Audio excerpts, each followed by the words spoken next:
Hello, Namaskar everyone. I Bhargu would like to welcome you to my YouTube channel Let's English. हम आज कुछ concepts के बारे में डिस्कशन करने से पहले एक कॉन्सेप्ट के बारे में मैं आपको समझाना चाहूँगा।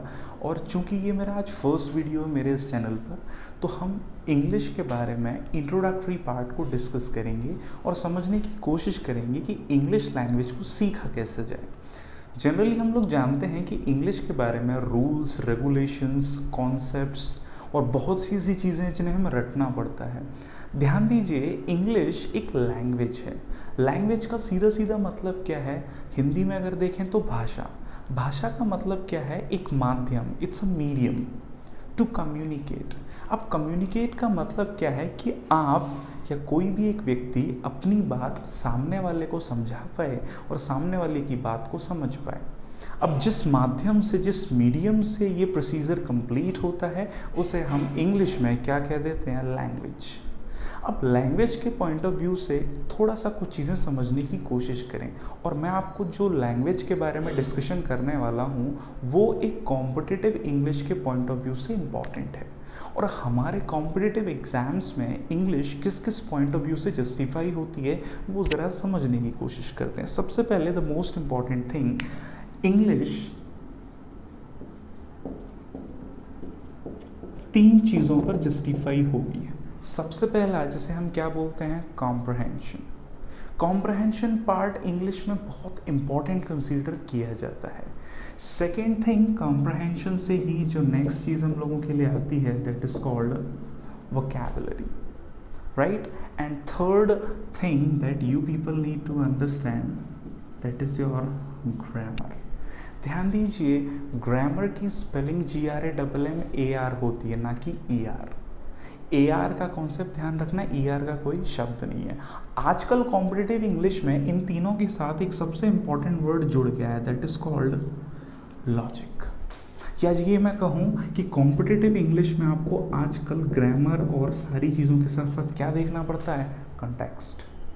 यानी जो भी वर्ड हम या जो भी सेंटेंस हम रीड कर रहे हैं, we are reading any of the sentences, उसका कॉन्टेक्स्ट सही होना चाहिए, तब तक वो सही कंसीडर नहीं किया जाएगा, भले ही आपने उसमें ग्रामर सही इनपुट की हो, राइट? तो अब मैं थोड़ा सा आपको कॉन्सेप्ट समझाने की कोशिश करूंगा कि हम जिस सब्जेक्ट को डील करते हैं वहाँ लूप होल्स कहाँ हैं, हम क्यों जनरली क्वेश्चंस को गलत कर देते हैं। ध्यान देने वाली बात समझते हैं और कोशिश करेंगे जस्टिफाई करने की। सबसे पहली बात जो मैं आपको समझाना चाहूँगा, इंग्लिश एक लैंग्वेज है और ऐसी लैंग्वेज है जो फैशन पर आधारित है। अब फैशन क्या होता है? सीधी बात, फैशन का मतलब ट्रेंड। अब ट्रेंड फॉलो करते हैं हम लोग बिना कुछ सोचे समझे, लेकिन सबसे इम्पोर्टेंट ट्रेंड के लिए भी क्या है, जो चल रहा है वो आपको मानना पड़ता है। अब लैंग्वेज में हमें हर बार कोई चीज़ माननी पड़ती है ऐसा भी ज़रूरी नहीं है। बहुत सी चीज़ें हैं जो कॉन्सेप्चुअली हम अंडरस्टैंड कर सकते हैं। तो आज हम कॉन्सेप्ट को समझने के लिए सबसे इम्पॉर्टेंट बात, इंग्लिश को अगर हम बेसिक से समझना चाहें तो सबसे पहले अगर हम देखें तो हम लोग कहाँ से शुरू करते हैं? ग्रामर से। और ग्रामर में सबसे बेसिक यूनिट जो होती है वो आपकी क्या होती है? ध्यान दीजिएगा, लेटर। और एक वर्ड आता है लेटर के साथ साथ ही, अगर मैं आपसे कहूँ, दैट इज अल्फ़ाबेट। अब मैं आपसे पूछूं लेटर और अल्फ़ाबेट में क्या डिफरेंस है, तो हिंदी में अगर आप डिफ़र करें तो यू विल फाइंड लेटर को कहा जाता है क्या? अक्षर। और 26 अक्षर कंबाइन किए जाएं इंग्लिश में तो वो एक टर्म बना देते हैं जिसे आप क्या नाम देते हो? अल्फ़ाबेट। यानी 26 लेटर्स का कॉम्बिनेशन क्या बन गया इंग्लिश में? अल्फ़ाबेट। ज़रा ध्यान दीजिए, अल्फ़ाबेट शब्द के साथ अगर आपको कहीं एक वर्ड देखने मिलता है अल्फ़ाबेट्स, SSC में अक्सर ये क्वेश्चन पूछा जाता है, तो अल्फ़ाबेट्स का मतलब आप बिल्कुल भी लेटर्स से रिलेट नहीं करेंगे। अल्फ़ाबेट्स का मतलब क्या हो जाता है? Language, right? तो ध्यान रखिएगा एरर डिटेक्शन के पॉइंट ऑफ व्यू से। अब लेटर्स कंबाइन होकर क्या बना दिए? अल्फ़ाबेट। अब ज़रा ध्यान दें, लेटर को अगर मैं किस वे में अरेंज कर दूं, ध्यान दीजिए क्या लिखा है? मीनिंगफुल वे में, तो हमारा एक कॉन्सेप्ट बन जाता है, that is called word. Hindi में शब्द आप लोग जानते हैं, राइट। तो मीनिंगफुल वे में लेटर कंबाइन हुए तो क्या बना, वर्ड। और वर्ड को दो तरह से हम लोग कंबाइन करते हैं, मीनिंगफुल अरेंजमेंट ऑफ, या मैं कहूँ complete meaningful arrangement of a words is called sentence,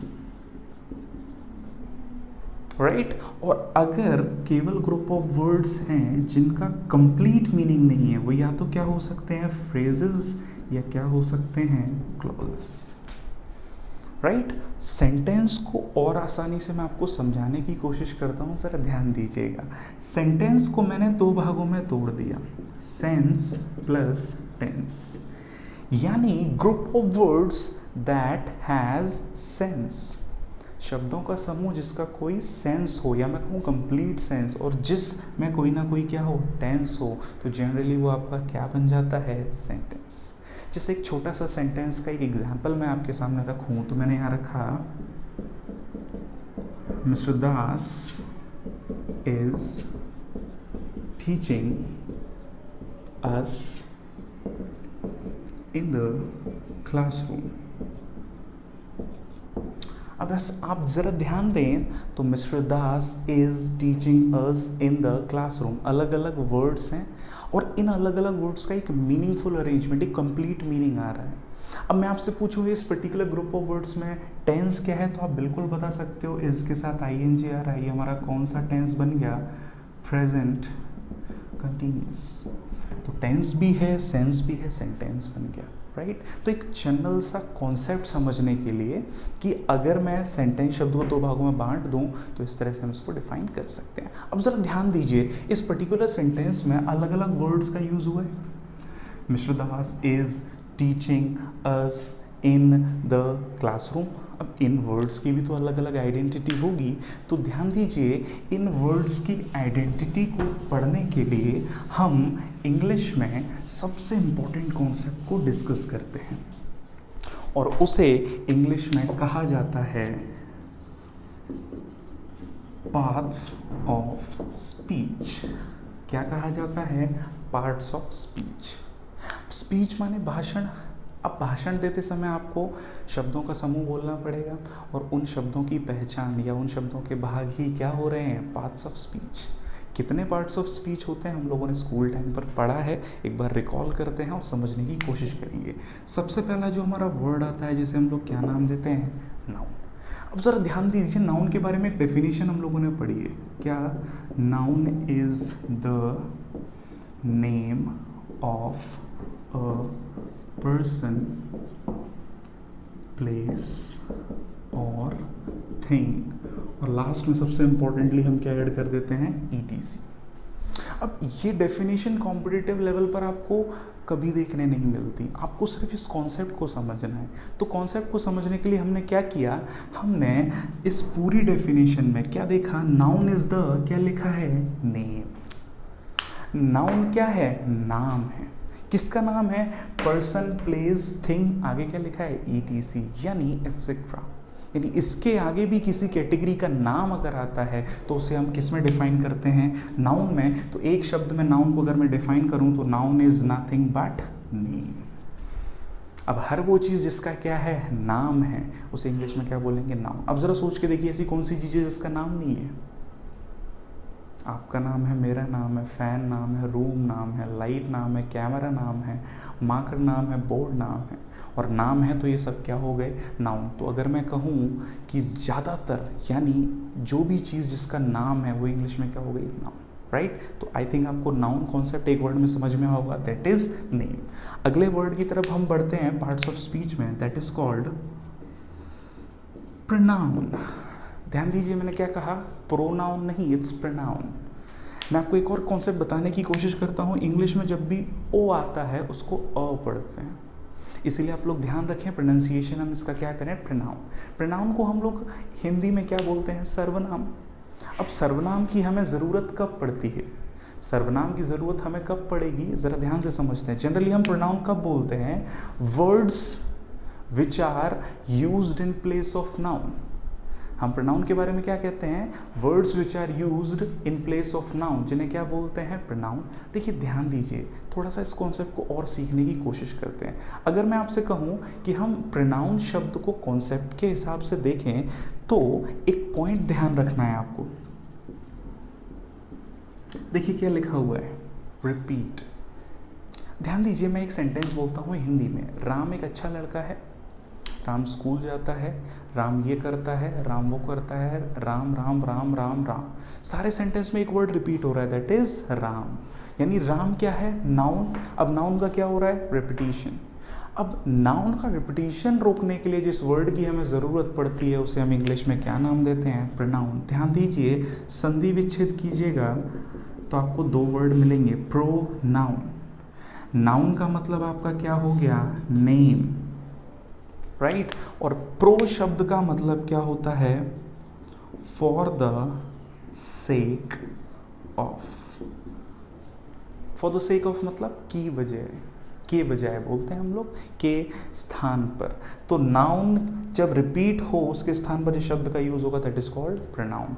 noun का मतलब क्या होता है, नाम, हर वो चीज़ इसका क्या है, नाम। जरा ध्यान दीजिए, कॉन्सेप्ट को मैं आपको समझाने की कोशिश करता हूँ। अगर मैं आपसे पूछूं, मैंने आपसे क्या कहा कि हर वो चीज़ जिसका नाम है वो एक नाउन हो गई, तो ज़रा सोच कर देखिए, क्या प्रोनाउन भी नाउन हो सकता है, क्या प्रोनाउन नाउन हो सकता है। ध्यान दीजिए, मैंने क्या कहा कि जब रेपिटेशन रोकेगा तब प्रोनाउन है, प्रोनाउन अगर नाम की तरह यूज़ हो तब वो तो नाउन हो जाएगा। ज़रा ध्यान दीजिए, मैं आपसे एक क्वेश्चन पूछता हूँ। हम लोगों ने बचपन से पढ़ा है आई के साथ क्या आता है, एम, राइट। लेकिन जब आई क्या काम करेगा सेंटेंस में, नाउन का, तो उसके साथ इज भी आ सकता है। ज़रा देखिए एग्जाम्पल को, मैंने लिखा आई इज अ प्रोनाउन। अब प्रोनाउन का नाम क्या हो गया, आई, और नाम है तो ये क्या बन गया, नाउन। तो इसके साथ क्या आ रहा है, इज। आप लोगों को याद होगा एक मूवी थी विक्रम की, विक्रम सर की, साउथ इंडियन मूवी है आई, 2009 में आई थी, राइट, जहाँ तक मुझे याद है। तो 2009 की मूवी है आई, या 2012 की है, राइट, 2012 की मूवी है। तो आई एक मूवी का नाम है, तो मैं इसका अगर इंग्लिश वर्जन देखूं तो क्या होगा, I is a good movie. ध्यान दीजिए, मूवी का नाम क्या है, आई, और आई यहाँ पर क्या काम कर रहा है, नाउन का, नाउन है तो क्या आ गया, इज। लेकिन अगर मैं कहूँ मैं एक टीचर हूँ तो मैं क्या कहूँगा, आई एम अ टीचर। अब ज़रा मैं आपसे पूछूं क्या यहाँ आई नाम है, तो बिल्कुल नहीं, ये रेपिटेशन को रोक रहा है, तो आई यहाँ क्या हो गया, प्रोनाउन। लेकिन यहाँ क्या है, नाउन। तो ध्यान दीजिए, हर वो चीज़ जिसका एक नाम है उसे क्या बोलते हैं, नाउन। प्रोनाउन भी नाउन हो सकता है क्योंकि वो भी किस तरह यूज़ होता है, नाम की तरह। अगले कॉन्सेप्ट की तरफ बढ़ते हैं, ज़रा ध्यान दीजिएगा, समझने की कोशिश कीजिएगा नेक्स्ट पॉइंट को, राइट। देखिए, जितना आप चीज़ों को समझने की कोशिश करेंगे उतना आपके लिए आगे आसान होगा। क्यों, क्योंकि हम लोगों को रटना नहीं है। मैं ज़रा आपको नेक्स्ट पार्ट ऑफ स्पीच समझाने की कोशिश करता हूँ, ज़रा ध्यान दीजिए क्या लिखा हुआ है, एडजेक्टिव। सबसे पहले एडजेक्टिव नहीं बोलना है, एडजेक्टिव। इसको भी हम संधि विच्छेद करते हैं 3 शब्दों में। ध्यान दीजिए क्या लिखा है, एड प्लस जो प्लस एक्टिव। हमने इसको 3 भागों में बांट लिया, और इन तीनों शब्दों को अगर आप समझ पाए तो एडजेक्टिव को आज के बाद कभी भूलोगे ही नहीं। कैसे, ज़रा ध्यान दें। ऐड का मतलब क्या होता है, जोड़ना, राइट। जो एक हिंदी का शब्द है। एक्टिव माने क्या होता है, एक्टिव माने सक्रिय। अब सक्रिय मतलब क्या होता है, कुछ लोगों के दिमाग में आता है सक्रिय मतलब मूवेबल, नहीं, सक्रिय मतलब क्रियाशील, वर्किंग पोजीशन में। जैसे आप लोग वर्क कर रहे हो, बिल्कुल मैं वर्क कर रहा हूँ, फैन चल रहा है, लाइट्स चल रही हैं, राइट, एसी चल रहा है। तो यानी कोशिश कर समझने वाली बात, एक्टिव मतलब वर्किंग पोजीशन में। ज़रा ध्यान दीजिए, मैंने आपसे पूछा आप लोग एक्टिव हो, क्या आपका नाम है, क्लास एक्टिव है क्या, नाम है, फैन एक्टिव है क्या, नाम है, लाइट एक्टिव है क्या, नाम है। तो बिल्कुल ये सब नाम है, यानी जो चीज़ एक्टिव हो रही है उसका नाम है, और नाम है तो इंग्लिश में क्या हो गया, नाउन। और नाउन का रिपीटेशन कौन रोकता है, प्रोनाउन। तो सीधी सी लॉजिकल बात, नाउन या प्रोनाउन में क्या कर दें, ऐड कर दें। यानी कोई भी वर्ड जो नाउन या प्रोनाउन में क्या हो जाए, ऐड हो जाए, उसे हम इंग्लिश में क्या कहते हैं, एडजेक्टिव, राइट। जैसे अगर मैं यहाँ बोलूँ, सिंपल सा एग्जाम्पल, मैंने बोला बॉय, नाउन है, मैंने लिखा यहाँ पर स्मार्ट। अब स्मार्ट किस में ऐड हो रहा है, बॉय में, तो ये क्या बन गया, एडजेक्टिव। राइट, एडिंग का प्रोसीजर ध्यान रख, कुछ भी ऐड हो सकता है। अब देखिए यहाँ पर स्मार्ट क्वालिटी है, क्वांटिटी भी हो सकती है। जैसे अगर मैं बोलूँ लार्ज रिवर, राइट, तो यहाँ रिवर में क्या ऐड हो गया, लार्ज। लार्ज भी आपका क्या बन गया, एडजेक्टिव। तो adding of something to the meaning of noun और प्रोनाउन क्या बन गया, एडजेक्टिव। कुछ भी ऐड कर सकते हैं, राइट। आगे बढ़ते हैं, ज़रा ध्यान दीजिएगा। मैंने कहा नेक्स्ट जो हमारा कॉन्सेप्ट आता है उसे हम क्या बोलते हैं, वर्ब। ध्यान दीजिए, वर्ब को हम लोग हिंदी में बोलते हैं क्रिया। इंग्लिश मीडियम में जब हम पढ़ते हैं, जो लोग पढ़ते हैं, उन्हें बताया जाता है एक्शन वर्ड्स। अब ज़रा मैं आपसे पूछूं एक्शन का मतलब क्या है, तो देखिए एक्शन इंग्लिश के एक वर्ड से बना एक्ट। एक्ट का मतलब क्या होता है, एक्ट का मतलब क्या होता है, कार्य करना। और कार्य को हम इंग्लिश में क्या कहते हैं, वर्क। यानी हर वो चीज़ जो एक वर्क को रिप्रेजेंट करे वो इंग्लिश में क्या हो गई, सीधा सा लॉजिक। हर वो चीज़ जो इंग्लिश में किसको रिप्रेजेंट करे, वर्क को, वो आपकी क्या बन जाती है, वर्ब। अब इसमें अगर हम डिफ्रेंशिएट करें तो आपको हेल्पिंग वर्ब, ऑक्सिलरीज जिन्हें हम कहते हैं, मॉडल वर्ब, तो वहाँ से स्टेट का कॉन्सेप्ट आएगा। अभी केवल एक शब्द ध्यान रखें वर्ब के लिए कि वर्ब किसको रिलेट करे, वर्क को। वर्क हमारा क्या है, एक्शन। अब ज़रा समझने की कोशिश करें, क्या मैं आपको दोबारा से ध्यान दिलाऊं कुछ चीज़ें, ज़रा ध्यान रखने की कोशिश करेंगे। मैंने आपसे पूछा नाउन माने क्या था, नेम, और वहाँ मैंने कहा था हर वो चीज़ जिसका नाम है, और ऐसी कोई चीज़ है नहीं जिसका नाम नहीं है, तो क्या वर्ब नाउन हो सकती है? जी हाँ, ध्यान देने की कोशिश कीजिए, क्या वर्ब नाउन हो सकती है? तो बिल्कुल एक एग्जाम्पल को हम लोग यहाँ समझने की कोशिश करेंगे और शायद आप उस चीज़ को बहुत अच्छे से समझ पाएँ। अगर मैं कहूँ एक एग्जाम्पल, मैंने बोला Mr. John is teaching us। छोटा सा एग्जाम्पल है, mister John is teaching us. Mister John क्या काम कर रहे हैं, पढ़ाना काम है, और काम है तो यहाँ क्या हो गया, वर्ब, राइट। अब मैं दूसरा एग्जाम्पल बोलता हूँ, ध्यान दीजिएगा, टीचिंग इज माय हॉबी। मैंने क्या कहा, teaching is my hobby. Hobby का नाम क्या है, टीचिंग, और टीचिंग यहाँ क्या काम कर रहा है, नाउन का, तो यहाँ पर टीचिंग नाउन, यहाँ पर टीचिंग क्या हो गया, वर्ब। तो देखिए रटने की ज़रूरत नहीं है कि टीच माने हमेशा टीचिंग का मतलब ये वर्ब ही होगा, नहीं, ये सेंटेंस पर डिपेंड करता है और हमें इन्हीं चीज़ों को लेकर चलना है, राइट। ज़रा एक कॉन्सेप्ट मैं और बताना चाहूँगा, ध्यान दीजिएगा। एडजेक्टिव का मतलब क्या पढ़ा था, ऐड होना, किसमें, नाउन या प्रोनाउन। तो मैं कॉन्सेप्ट पूछना चाहूँगा, क्या एक वर्ब एडजेक्टिव हो सकती है?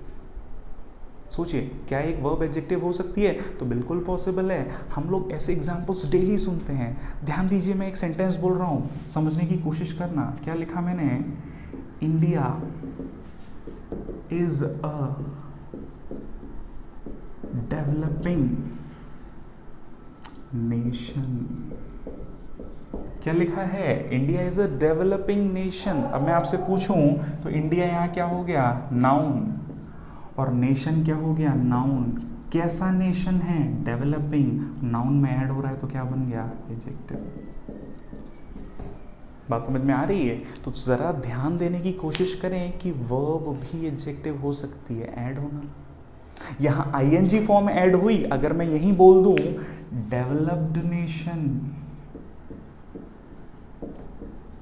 तो आप देखेंगे नेशन में क्या ऐड हो गया, डेवलप्ड, और ये भी क्या काम कर रहा है, एडजेक्टिव का।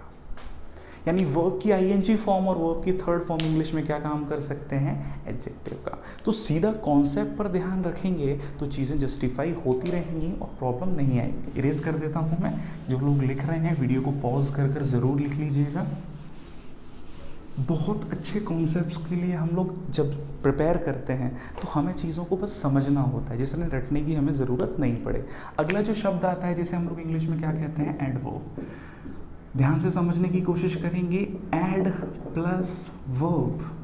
वर्ब का मतलब क्या हो गया, वर्क, यानी वर्क में कुछ क्या करना है, ऐड करना है, क्या बन जाएगा, एडवर्ब। हिंदी में क्या बोलते हैं, क्रिया विशेषण, क्रिया में कुछ ऐड करना। मैंने एक छोटा सा एग्जाम्पल लिखा, राजीव runs हिंदी में अगर मैं बोलूँ तो क्या हो गया, राजीव दौड़ता है। राजीव क्या काम करता है, दौड़ने का, तो दौड़ना यहाँ क्या हो गया, वर्ब, राइट। और राजीव क्या हो गया, सब्जेक्ट, काम करना है इसलिए सब्जेक्ट। अब मैं इसी सेंटेंस को बोलता हूँ राजीव रन्स फास्ट। अब ज़रा ध्यान दीजिए, फास्ट किसके लिए आ रहा है, रन के लिए। रन क्या है, वर्ब, और वर्ब में ऐड हुआ तो ये आपका क्या बन गया, एडवर्ब। तो एडवर्ब किस में ऐड होगा, वर्ब में। अगला एग्जाम्पल ज़रा देखें, आपके लिए कॉन्सेप्ट वाइज काफ़ी इंपॉर्टेंट हो सकता है। ध्यान दीजिए, मैंने बोला दिस मैंगो इज स्वीट। बताइए स्वीट होना किसकी विशेषता है, स्वीट होना यहाँ किसकी विशेषता है, तो स्वीट होना किसकी विशेषता है, मैंगो की। और मैंगो यहाँ पर क्या है, नाउन, और नाउन में ऐड हुआ तो ये आपका क्या बन गया, एडजेक्टिव। नोट कर लीजिए आप जल्दी से, जो लोग नोट कर रहे हैं, राइट। चलिए वीडियो को पॉज करके भी आप नोट कर सकते हैं।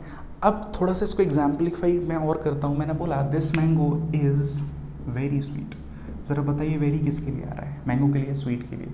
स्वीट क्या है, एडजेक्टिव, और एडजेक्टिव में ऐड हुआ तो ये क्या बन गया, एडवर्ब। यानी एक नया कॉन्सेप्ट मिलता है आपको यहाँ से कि एडवर्ब एक तो वर्ब में ऐड होते हैं, दूसरा किस में भी ऐड होते हैं, एडजेक्टिव में, राइट। मैं इसी एग्जाम्पल को और थोड़ा एलैबोरेट करूँ और यहाँ मैं बोल दूँ राजीव रन्स वेरी फास्ट। अब बताइए वेरी किसके लिए आया, राजीव के लिए, रन के लिए, फास्ट के लिए। तो बिल्कुल आपको समझ में आएगा वेरी किसके लिए आ रहा है, फास्ट। और फास्ट पहले से ही क्या है, एडवर्ब, और एडवर्ब में ऐड हुआ तो वेरी भी क्या बन गया, एडवर्ब। यानी देखिएगा एडवर्ब तीन तरह से डिफ्रेंशिएट करते हैं, क्वालिफाई करते हैं चीज़ों को। वर्ब को डिफाइन करते हैं, एडजेक्टिव को डिफाइन करते हैं, और एडवर्ब को, राइट। समझ में आया होगा आपको ये कॉन्सेप्ट। ध्यान दीजिएगा अगले कॉन्सेप्ट पर। मैं अगर आपसे पूछूं तो आप लोगों ने एक वर्ड सुना होगा इंग्लिश में, क्या लिखा है, पढ़िए, कंजंक्शन। कंजंक्शन का मतलब सीधा इसके मीनिंग में ही, इस शब्द में ही छुपा हुआ है। देखिए कंजंक्शन में एक शब्द आ रहा है जंक्शन। अब जंक्शन शब्द का यूज़ हम कहाँ सुनते हैं, स्टेशंस पर, फलाना फलाना जंक्शन है। देखिए सबसे इंपॉर्टेंट बात, जंक्शन होने के लिए ज़रूरी नहीं है स्टेशन काफ़ी बड़ा हो।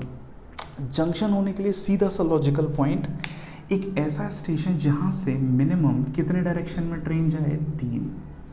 यानी इस स्टेशन ने मिनिमम कितने स्टेशन जोड़ दिए आपके, 3।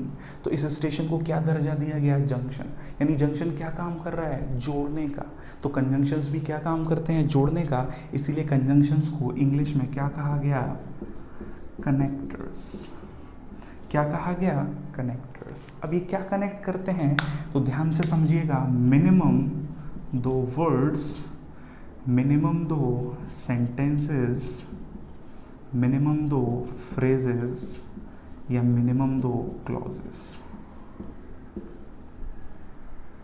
समझ में आती है बात, यानी कनेक्ट करेंगे या तो वर्ड्स को, सेंटेंस को, फ्रेजेस को, या क्लॉज को। आई होप आपको ये समझ में आया हो। तो देखिए एडवर्ब क्या था, वर्ब में ऐड करना, एडजेक्टिव में ऐड करना, या एडवर्ब में ऐड करना, राइट। कंजंक्शन वही क्या काम करते हैं, कनेक्ट करने का, जोड़ने का, वर्ड्स को, सेंटेंसेस को, फ्रेज को, या क्लॉज को, राइट। अगले कॉन्सेप्ट को अगर हम देखें तो जैसे इंग्लिश में क्या नाम दिया गया, समझने की कोशिश कीजिए। क्या लिखा है, preposition।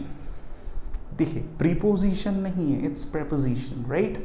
अब जरा समझते हैं और बहुत आसानी से इस कॉन्सेप्ट को डिफाइन करेंगे। सबसे पहले इसको मैंने 2 भागों में तोड़ दिया, प्री प्लस पोजीशन।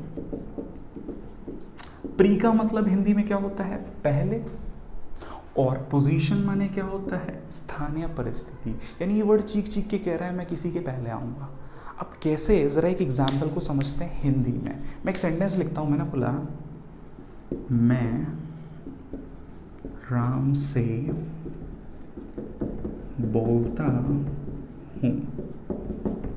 राइट। मैं ज़रा आपसे थोड़ा सा हिंदी में ध्यान देने की बोलता इसीलिए हूँ जिससे आप कॉन्सेप्ट को समझ पाएँ। मैं आपसे पूछूँ सेंटेंस में काम क्या होता है तो आप बताएंगे बोलना काम है, तो क्या हुआ, वर्ब। कौन बोलता है, कौन बोलता है, राम या मैं, बताइए। तो बोलता कौन है, मैं। तो जो काम कर रहा है वो करता है, तो क्या हुआ, सब्जेक्ट। किससे बोल रहा है, राम से, तो ये क्या हुआ, ऑब्जेक्ट। क्वेश्चन आता है ये सही क्या है, सही क्या है, मुझे नहीं पता, मैंने यहाँ से हटा दिया। अब ज़रा सेंटेंस पढ़िए क्या रह गया, मैं राम बोलता हूँ, कितने लोग रह गए, 1। मैं राम बोलता हूँ यानी राम का नाम लेता हूँ, लेकिन जैसे ही मैंने यहाँ क्या ऐड किया से, इस से ने क्या बताया, मैं किससे बोल रहा हूँ, राम से, यानी सब्जेक्ट का ऑब्जेक्ट से रिलेशन किसने बताया, से ने, और इस से को ही इंग्लिश में क्या कहा गया, preposition. यानी preposition is a word that establishes relation between subject object, या मैं ये कहूँ noun pronoun. Noun या pronoun, pronoun या pronoun, noun या noun या noun pronoun में जो word relation बताते हैं उन्हें इंग्लिश में क्या नाम देते हैं, preposition. राइट थोड़ा इस सेंटेंस को इंग्लिश में अगर मैं ट्रांसलेट करूं तो क्या होता है, आई टॉक टू या आई स्पीक टू राम। जरा ध्यान दीजिए, I subject, speak verb, Ram object, फिर से ये टू क्या हो गया, प्रेपोजिशन। अब जरा ध्यान देंगे इस संधि विच्छेद पर, क्या लिखा था, प्रीपोजिशन। प्री माने पहले, पोजीशन माने स्थान, यानी इस शब्द ने हमें चीख चीख कर कह दिया ये किसी से पहले आता है। याद करिए ये टू किससे पहले आ रहा है, राम से पहले। राम क्या है, नाउन, और नाउन के स्थान पर क्या आ सकता है, प्रोनाउन। राइट तो नाउन या प्रोनाउन से पहले जिसको स्थान दिया जाए वो क्या हो गया, प्रेपोजिशन। और जो रिलेशन बताए नाउन प्रोनाउन का या सब्जेक्ट ऑब्जेक्ट का उसे क्या कहते हैं, प्रेपोजिशन। आई होप आपको ये कॉन्सेप्ट समझ में आया, वो बहुत इंपॉर्टेंट है। सिर्फ एक बात ध्यान रखनी है, रिलेशन बताएंगे। याद रखिए जब हम इस चैप्टर को पढ़ेंगे तो समझ में आएगा, हर बार ज़रूरी नहीं है, हम हिंदी में ज़रूरी नहीं है कि से बोल रहे हैं तो इंग्लिश में भी हो, क्योंकि हिंदी में हम एक्सप्रेस कर देते हैं। तो वो सारी चीज़ें मैं आपको बताऊंगा। अभी केवल ध्यान रखें कि प्रपोजिशन का मतलब जो रिलेशन बताए, राइट। और वहीं अगर हम बात करें इंग्लिश में प्रपोजिशनल पॉइंट ऑफ व्यू से तो इन्हें बहुत इंपॉर्टेंटली हमें समझना पड़ेगा, राइट। लास्ट कॉन्सेप्ट समझते हैं जिससे हम पार्ट ऑफ स्पीच का इंट्रोडक्शन आज कंप्लीट कर लें। क्या लिखा हुआ है देखिएगा, इंटरजेक्शन। आप सब लोगों ने सुना होगा, जिसे हम हिंदी में बोलते हैं हाय राम, ओ।